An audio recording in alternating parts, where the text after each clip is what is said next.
वंदे मातरम का नारा लगाकर लोग जेल गए, लाठियां पड़ी उनको। आरएसएस के 4 लोगों का नाम बताओ जो वंदे मातरम नारा लगा के जेल गए, उनका नाम बताओ आप।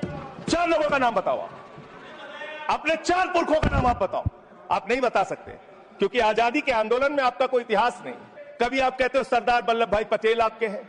अरे भैया, सरदार वल्लभ भाई पटेल ने आरएसएस के ऊपर बैन लगाया था, ये रिकॉर्डेड हिस्ट्री है। और जब 18 महीने जेल में रखा गया आरएसएस के लोगों को राष्ट्रपिता महात्मा गांधी की हत्या के अपराध में, जब उनको छोड़ा गया, बैन हटाया गया, तो उसमें शर्त लगाई कि आप राष्ट्रीय ध्वज को मानेंगे, यानी कि आप तिरंगे झंडे को भी नहीं मानते थे। आपने 52 साल तक हिंदुस्तान का तिरंगा झंडा आरएसएस के मुख्यालय पे नहीं फहराया सर, नहीं फहराया।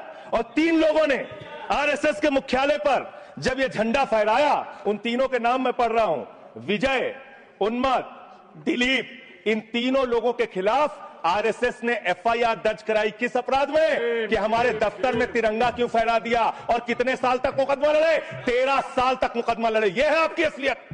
आप तिरंगे का विरोध करते हैं, भारत के राष्ट्रीय ध्वज का विरोध करते हैं। जो लोग तिरंगे और राष्ट्रीय ध्वज का विरोध कर सकते हैं वो भारत माता के सच्चे सपूत नहीं है।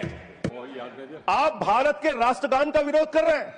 आपके मुख्य पत्र में भारत के राष्ट्रगान का विरोध लिखा गया है। इसके लिए भारत के प्रधानमंत्री को और पूरी की पूरी भारतीय जनता पार्टी को, जो अपने आप को आरएसएस को अपना आदर्श मानती है, पूरे देश से माफी मांगनी चाहिए। आपने तिरंगे का विरोध किया, राष्ट्रगान का विरोद किया, वंदे मातरम आपने लगाया नहीं कभी। कोई आपका व्यक्ति देश की आजादी के आंदोलन में जेल नहीं गया। कभी आपने कोई देश के लिए, हमारे यहां अवधि में कहावत है, नाखून कटाए के शहीद ना बना भैया। तू तो नाखूनों नहीं कटाया भैया, बिना नाखून कटाए शहीद बना चाहता है। जिन्ना के साथ आपके कितने गहरे और मधुर संबंध थे, क्या इस देश के लोगों को पता है? नहीं पता, मैं बताता हूं। श्यामा प्रसाद मुखर्जी जी फजलुल हक की गवर्नमेंट में फाइनेंस मिनिस्टर थे, और फाइनेंस मिनिस्टर रहते हुए उन्होंने अंग्रेज गवर्नर को चिट्ठी लिखी थी। यह चिट्ठी लिखी है। आपने भारत छोड़ो आंदोलन के खिलाफ आपके नेता, जनसंघ के पहले राष्ट्रीय अध्यक्ष और तत्कालीन गवर्नमेंट में जो वित्त मंत्री थे, उन्होंने चिट्ठी लिखी अंग्रेज गवर्नर को और कहा कि भारत छोड़ो आंदोलन, जो हिंदुस्तान के क्रांतिकारियों का आंदोलन था, जो देश की आजादी का आंदोलन था, वो आंदोलन कुचल देना चाहिए, खत्म कर देना चाहिए। यह है रिकॉर्डेड हिस्ट्री आपकी। जिन्ना और आपके रिश्ते क्या थे? कितने मधुर रिश्ते थे। एक राज्य में सरकार नहीं बनाई मान्यवर इन्होंने। नॉर्थ वेस्ट फ्रंटियर, सिंध प्रांत और फजलुल हक की गवर्नमेंट। फजलुल हक वो शख्स है जो पाकिस्तान बनने के बाद वहां की सरकार का गृह मंत्री बना। आपके रिश्ते उन लोगों के साथ थे, यह देश को पता होना चाहिए।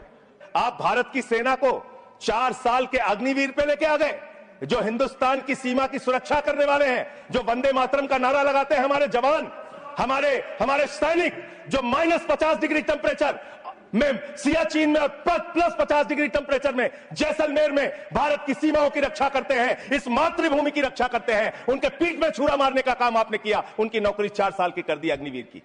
आपको मातृभूमि से प्यार है, आप देशभक्ति की बात करेंगे। अरे मैंने साइकिल चोर सुना था, लॉकेट चोर सुना था, स्कूटर चोर सुना था, मैंने सुना था तमाम तरह के चोर होते हैं। आप लोग तो वोट चोर निकल गए हिंदुस्तान के अंदर। वोट चोर, 3 करोड़ वोट उत्तर प्रदेश में 3 करोड़ वोट की चोरी करने जा रहे हैं।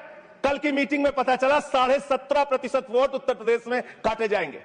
आप ये कर रहे हैं, ऐसे लोकतंत्र को मजबूत करेंगे? ऐसे आप मातृभूमि की सेवा करेंगे? हमने फिल्मों में सीन देखी है, डाकू लोग आते हैं, जय भवानी जय भवानी जय भवानी कह के, और वो गांव का गांव लूट के चले जाते हैं। जय भवानी कह के गांव का गांव लूट के चले जाते हैं। हम इस देश के अंदर किसी भी सरकार को वंदे मातरम और भारत माता की जय लगाकर देश को लूटने की इजाजत नहीं देंगे।